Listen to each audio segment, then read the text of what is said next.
Our ulam for tonight is kalderetang buto-buto. So, this is my own version. No washing allowed, please. Charis!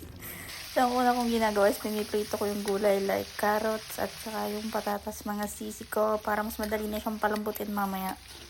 So, after natin magprito is gisa-gisa na. So, ang lagi kong inuuna ay sibuyas kasi mas matagal siyang masunog kaysa sa bawang. Tapos, after natin makaramelize yung sibuyas, saka natin ilalagay yung bawang. Ayan.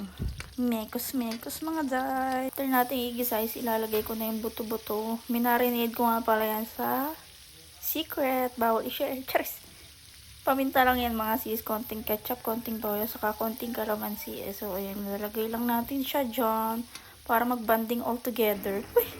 Tapos makalipas ang ilang minuto is ganyan na siya. So, lalagyan natin siya ng kulina sarap. So, galing yan sa Dali yan. Ang version ng Dali ng Magic Sarap. So, mura lang din yan at kalasa lang din naman. Kaya, for the go na yan sis.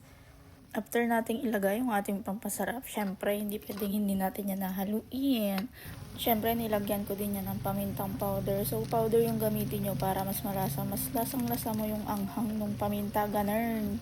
Tapos pag nag-reduce na yung sabaw niya mga sis, ilagay na natin yung sauce ni UFC. So renovate na siya ng caldereta sauce para mas madali na ang buhay natin. Huy, hindi ganun sis. What I mean is para mas madali na nating maluto ang ating caldereta kasi gutom na ang mga madlang people sa bahay. Huy. Nilagyan ko nga rin pala yan ng unsweetened na peanut butter. Hindi pwedeng mawala yan sis kasi gusto ko mas creamy, mas malapot, ganun. Hayaan lang natin silang kumulo, ganyan mga sis. Tingnan nyo, ang bubbles.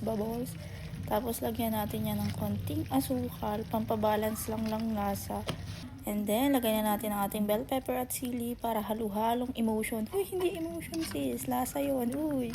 At kapag okay na ang lasa, depende sa panlasa nyo mga sis, so ilagyan na natin ang carrots at saka ang ating patatas para magkaroon din sila ng lasa. Tapos, halu-haluin lang natin sila sis para lahat ng ingredients natin is tulad sila ng lasa, ganun. So, after ng mekos-mekos, syempre tatakpan natin yan kasi after ilang minutes, pwede na yan. Chibog na si ating bird.